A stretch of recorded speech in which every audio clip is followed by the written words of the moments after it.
वंदनीय संत समाज, सज्जनों और देवियों, मैं कौन हूँ, कहाँ से आया हूँ? कोई मुझे लाया है कहीं से? यहाँ आकर के क्या लाभ है? अंत में क्या रहता है? ये सारे प्रश्न बड़े महत्वपूर्ण हैं। एक सज्जन वयोवृद्ध सीढ़ी पर चढ़ते ही तुरंत ये प्रश्न किया। प्रश्न तो इतना ही है, मैं कौन हूँ, कहाँ से आया, क्यों आया हूँ, क्या कर रहा हूँ, क्या फल हो रहा है, कौन सोचता है?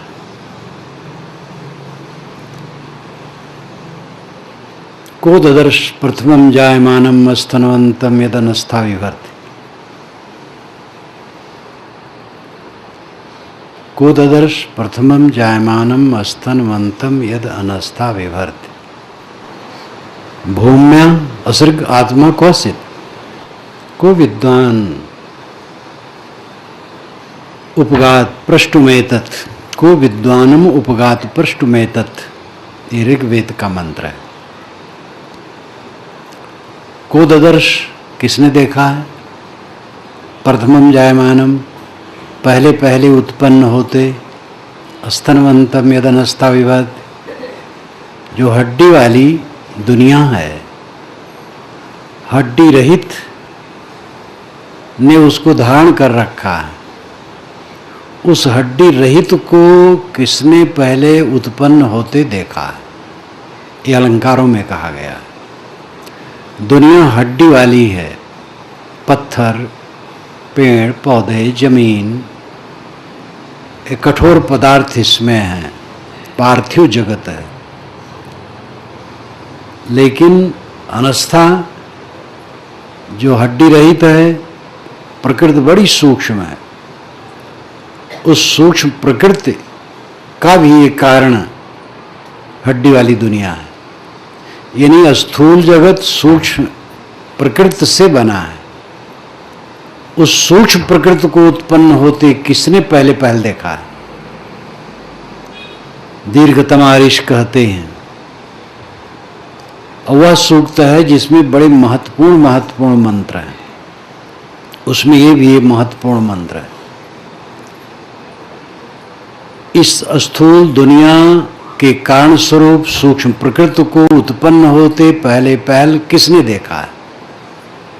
इसका मतलब है मूल प्रकृति नित्य है, मूल प्रकृति बनती नहीं है। अगर ये कहो हर चीज के बनने के कारण होते हैं, तो सब किससे बना? ईश्वर से।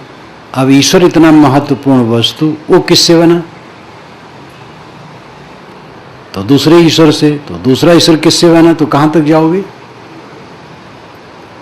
इसलिए मूल वस्तु मूल रहती है। मूल अभावाद मूलम मूलम। मूल में मूल न होने से अमूल होता है मूल। ये प्रकृति और पुरुष दोनों मूल हैं, जड़ और चेतन दोनों मूल हैं। भूम्या असृग आत्मा क्वचित्। भूम्या असृग आत्मा क्वचित्, भूमि से असृग और अस उत्पन्न हो गए। भूम्या असृग आत्मा क्वचित्, भूमि से असृग और अस उत्पन्न हुए। असृग रक्त, अस प्राण। भूमि प्रकृति, जड़ प्रकृति से रक्त पैदा हो गया, प्राण पैदा हो गया, शरीर पैदा हो गया। आत्मा क्वचित्, ये आत्मा कहाँ से पैदा हो गया? क्योंकि आत्मा तो चेतन है, वो जड़ से नहीं पैदा हो गया। को पृष्ठम उपगात पृष्ठुमेतत्, को विद्वान उपगात पृष्ठुमेतत्। इतनी बात पूछने के लिए विद्वान के पास कौन जाता है? को विद्वानम उपगात पृष्ठुमेतत्। विद्वान के पास जाकर के इस बात को कौन पूछता है? उस जमाने में भी ऋषि कहते हैं कि पूछने वाले बहुत कम हैं। इसमें बड़ा रहस्य है इस मंत्र में। सूक्ष्म प्रकृति से जगत पैदा होता है, सब जानते हैं, लेकिन सूक्ष्म प्रकृति नित्य रहती है और अश्रित रक्त और अश्व प्राण यानी स्थूल शरीर ये भूम्या प्रकृति से बन गई, ये समझ में आता है। जड़ प्रकृति से शरीर बन गया, रक्त बन गया, प्राण बन गया, सब बन गया। आत्मा कौशिक, आत्मा कहाँ से आ गया, आत्मा क्या है? को विद्वानम उपगात प्रश्न में तत्, विद्वान के पास जाकर के इस बात को कौन पूछता है? भूल गए गीत रंग, भूल गई खजड़ी, तीन चीज नाई भूला, लोन तेल लकड़ी। ये अवध क्षेत्र में कहावत कहते हैं। गीत रंग भूल गया और खजड़ी भूल गई। खजड़ी साधुओं का बाजा जिसमें भजन गाते हैं। भूल गई गीत रंग, भूल गई खजड़ी, तीन चीज नाई भूला, लोन तेल लकड़ी। लोन तेल लकड़ी में चित्त बंध गया, बस बाहर नहीं जाता। लोन तेल लकड़ी लाक्षणिक है। सांसारिक वस्तुओं में ही चित्त बंध गया। आदमी पैदा हुआ, बड़ा हुआ, पढ़ा लिखा, धंधे पानी में लगा, बाल बच्चे पैदा किया, बाल बच्चों को पढ़ाया लिखाया, बड़े हुए विवाह शादी किया, रीझा खींचा, लड़ा झगड़ा, हाय तौबा किया, सुखी दुखी हुआ, एक दूसरे से मिलते हैं, भैया राम राम राम राम, कुशल मंगल, खूब आनंद है। ये रसमय कहते हैं सब। आनंद कहाँ है? चित्त में शांति है, कहाँ आनंद है? खीज है, उद्वेग है, अशांति है, पीड़ा है, भय है। ये जीवन का रहस्य बना रह गया कि मैं कौन हूँ, क्यों हूँ, किस लिए हूँ, फल क्या है। कमाते हैं, खाते हैं, जीते हैं, रेंग रेंग के मरते हैं, फल पाते हैं रीझना और खींचना, जीवन भर रीझना और खींचना। कहीं थोड़ा अनुकूलता पा गए रीझे, प्रतिकूलता पाए खींचे। दो दुखों के बीच में जो अंतर रहता है उसी को लोग सुख मानते हैं। एक दुख बीत गया है, दूसरा दुख आया नहीं है, इसलिए सुख मानते हैं। और सुख कुछ नहीं, दुख का क्रम चला करता है। वह दो दुखों के बीच में थोड़ा फर्क पड़ जाता है, तो आदमी सुख मान लेता है, क्योंकि अपने आप का बोध नहीं, मैं कौन हूं, यह बोध सबसे बड़ी बात है। इसको समझो, मैं कौन हूं।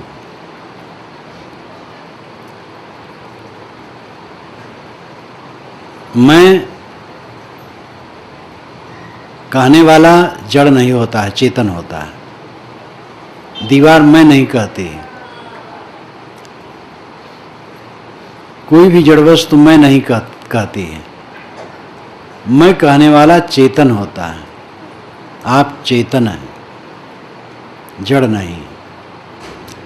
जड़ से सर्वथा विलक्षण है। सर्वथा विलक्षण होने की वजह से नित्य है। जो दूसरे से सर्वथा विलक्षण हो स्वतंत्र होता है। घड़ा मिट्टी से विलक्षण नहीं है, सर्वथा विलक्षण नहीं है, विलक्षण है। मिट्टी से घड़ा विलक्षण लगता है लेकिन विलक्षण नहीं है। बुदबुदा, बर्फ, ओला ये पानी से विलक्षण लगते हैं लेकिन पानी से विलक्षण नहीं है। इसी प्रकार जो सर्वथा विलक्षण न हो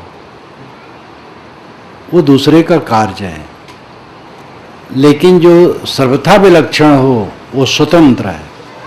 आत्मा सर्वथा विलक्षण है प्रकृति से, शुद्ध चेतन है। आप शुद्ध चेतन है, आत्मा है।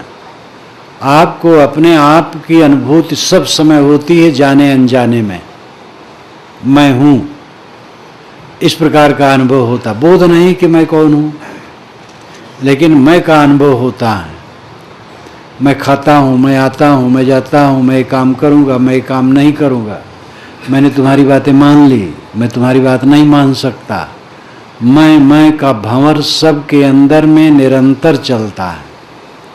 जागृत अवस्था भर मैं का बोध रहता है, और जब सपने में जाते हैं तो वहाँ भी मैं का बोध होता है, और जाग करके कहते हैं मैंने ऐसा सपना देखा। और जब सो जाते हैं, गाढ़ी नींद में चले जाते हैं, तो जाग करके कहते हैं सुख से सोया। सोते समय सुख का अनुभव जिसको हुआ है वही तो कहता है। अगर सोते समय उसको सुख का अनुभव न होता तो कैसे कहता सुख से सोया। जागृत अवस्था में वह भावात्मक ज्ञान करता है, स्वप्न अवस्था में आभासात्मक ज्ञान करता है, भावात्मक नहीं रहता, आभास रहता है। सुषुप्ति अवस्था में अभावात्मक ज्ञान करता है। कुछ नहीं जाना, कुछ नहीं को कौन जाना? मैं। अभी कोई यहाँ आवे और लौट के जाए, लोग पूछें सत्संग सभा में कितने लोग थे, वो कहेगा बहुत लोग थे। और 2 घंटे के बाद यहाँ आवे और लौट के जाए तो कहेगा वहाँ कोई नहीं था। बहुत से लोग थे और कुछ लोग थे और कोई नहीं था। ये सब ज्ञान ही है, ये भावात्मक ज्ञान है कि बहुत से लोग थे और कोई नहीं था, अभावात्मक ज्ञान है। तो जागृत अवस्था में भावात्मक ज्ञान होता है, भाव यानी सत्ता होने का ज्ञान होता है। ये देखा, वो देखा, वो देखा, वो देखा। और सपना में आभास का ज्ञान होता है, चीज नहीं रहती है, लेकिन उस समय चीज लगती है, किंतु वो ज्ञान आभास का होता है। और सुषुप्त में अभाव का होता है। तो भाव का, आभास का, अभाव का, इन तीनों का ज्ञाता एक समान आत्मा है जो सब समय वो आप स्वयं महसूस करते हैं। शिशुपन में आपने जो कुछ, शिशुपन की तो याद नहीं रहती, बालपन की याद रहती। बालपन में जो कुछ देखा सुना उसमें से कई बातें याद रहती हैं। और तरुणाई में, जवानी में, परिपक्व अवस्था में, बुढ़ापा में, ये सब के दरमियान जो जो देखे सुने भोगे हैं, जिनकी स्मृति रहती है उन्हें हम फिर से कहते हैं। कुछ भूल जाता है, अचेतन मन में चला जाता है। चेतन मन, अवचेतन मन, अचेतन मन, कई प्रकार के मन के स्तर होते हैं। विज्ञान बताता है हम किसी कमरे में जब जाते हैं, अपरिचित जगह, और वहाँ पर जितनी वस्तुएं हैं, वस्तु, व्यक्ति, कुछ भी, उन पर मेरी नज़र पड़ती है और जितने दृश्य हैं सब की फोटो अंदर में छप जाती है, मनोमय में। उसकी याद मुझे न रहे भले, लेकिन सब छप जाती है। वो अचेतन मन में चला जाता है और उनमें से कुछ चेतन मन में रहता है जिसको हम याद करते हैं। जो जागृत में ज्ञाता है, स्वप्न में ज्ञाता है, सुषुप्त में ज्ञाता है, सब समय अपनी सत्ता का निरंतर अनुभव करता है, वह आप आत्मा है, देह नहीं है। देह बाद स्थूल बुद्धि का लक्षण है। यद्यपि ये शंका सब समय रही है, सब समय सभी स्तर के लोग रहे हैं, भौतिक बात भी पुराना है। एयम प्रेते विचिकित्सा मनुष्य अस्ति ते के नाम अस्ति चेके, ये नचिकेता ने यमाचार्य से कठ उपनिषद में पूछा है। एयम प्रेते विचिकित्सा मनुष्य, जो मनुष्य प्रेते चले गए हैं इस संसार से, उनके विषय में विचिकित्सा रहती है मनुष्यों के मन में, संशय रहता है। अस्तित्व के नाम अस्तित्व के, एक कहता है कि मरने के बाद भी आत्मा की सत्ता रहती है और एक कहता है कि नहीं रहती है। तो इस प्रकार की दो भावनाएं ये देखा जाता है कि मनुष्यों में पहले भी रही है और आज भी है।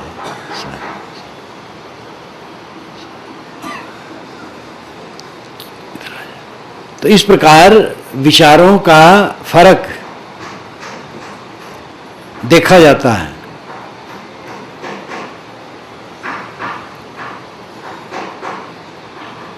सत्ता का और असत्ता का विचार सब समय रहा है, लेकिन जिसकी सत्ता है